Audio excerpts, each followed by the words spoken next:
What's going on, y'all? Week 4 upon us here for Hometown Hoops here on NBC 25, and alongside Brett Dickey the Man, I'm Earl Arms. Tons of action for you across the region, as far north as Saginaw, as far south as Swartz Creek. Yeah, but we're going to start in the Tri-Valley, a crossover matchup between undefeated FRANKENMUTH and SWAN Valley, and it starts off as a block party. Check this out.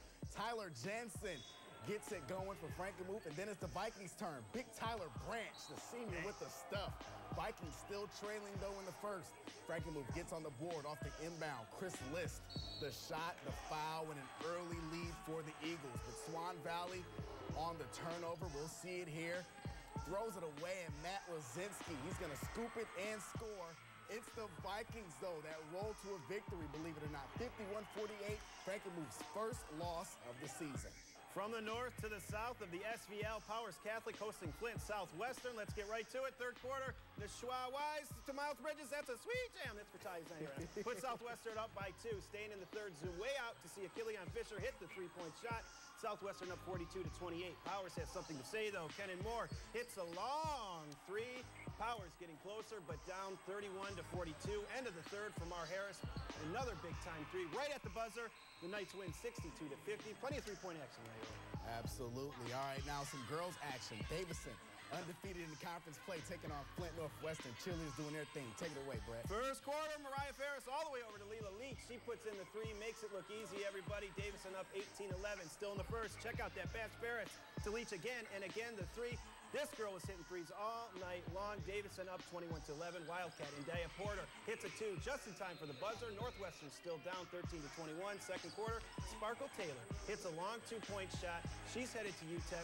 She's getting the Cats back in it. Davison still leading 26-21. Fourth quarter, Surge gets Davison the win, 74-48. That's 12 in a row for the girls. All right, now some more scores from our area. Saginaw improving to 13-1 with their 53-31 win over Heritage. Jerry Smith leading the way for the High with 15 points. And Beecher bouncing back from its first loss of the season. They knock off Perry 67-38. Monte Morris with a double-double, 12 points and 10 rebounds. Man also with 6 steals and 8 assists. And after the break, had to switch it up for him a little bit. You know, week 4 of Hometown Hoops, our game of the week coming up in a bit. But first, the Northwood Timberwolves men's basketball team are in the midst of their season with a record of 6-11 only. However, the 2 members of the organization are hitting some pretty impressive milestones this season. Take a look. Come on, Drew! It's business as usual for the Northwood Timberwolves as they square off on the court against other GLIAC opponents. But 2 members of the organization are putting up some pretty impressive numbers. Andrew Van Dierendonk, senior guard, just became the 28th player in Northwood history to hit 1,000 points. I've hit a lot of 3s in my day, yeah, I have.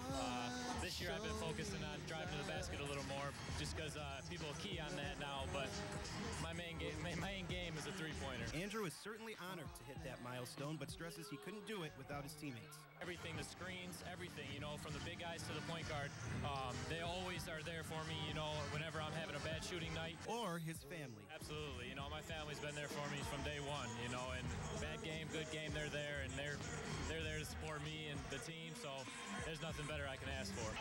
Head coach Jeff Reckowig is also on the verge of hitting a big number. 300 career wins is right around the corner. It's a testament to the players that we've had in the program and assistant coaches. Coach Reck is also honored, but very modest. You're doing something long enough and have some good players, and then I've been blessed to have some pretty good players. It wasn't even anything I was aware of until our sports information director had told me about it. Reckowig is in the midst of getting his team back to the GLIAC championship, an honor they believe the school truly deserves. A lot of just outstanding people. When people come to a game, win, lose, or draw, they know our guys are going to play hard. They know that it's going to be a fun atmosphere and a great level of basketball.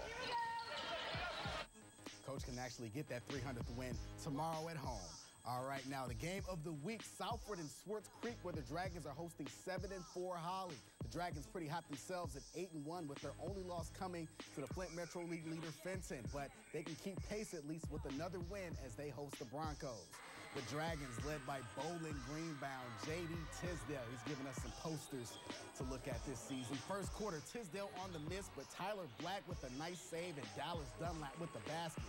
Dragons pitching a shutout through the first quarter, but Holly on the board with a 3, then this deep 2 by Patrick Reddy. Swartz Creek still up double digits. Then they have a block party of their own off the steal right before the half. Max Cummings saying, The QB showing some hops as the Dragons going to halftime up. But then another block. Holly getting within 4. Adam Tooley beating the shot. Then he drains the 3. Broncos, they are not going away. But Swartz Creek holds them off with foul shooting and clutch plays like this. Dunlap with the save again, and this time he gets the rebound, the shot, and the foul. Swartz Creek improvement to 9-1. They win 56-47. We know that every time we see them, they're going to play hard. They had a great game plan. They couldn't make a shot early, but we knew that wasn't going to happen the whole time. So we just had to fight through it and play as hard as we could. We're getting impatient on offense, so we just had to really step up our offense. We're playing good defense, but it's mainly our offense that we had to work on. Yep, it doesn't even look like they have to work on much here. J.D. Tisdale going to Bowling Green and to the cup. He's already had plenty of those this season. Yeah, absolutely. Now here's Leela Leach of Davison. She's hitting threes all night long. Great save. She drains the deep ball. Their win over Northwestern. Finally, Southwestern's Miles Bridges gets the pass and goes up with 2 hands. One more time in slow motion. Ty Shesky, this is the smooth jam. Okay, there you go. That's a nice one. Okay, got one jam tonight, Earl, so I'm happy. There you go.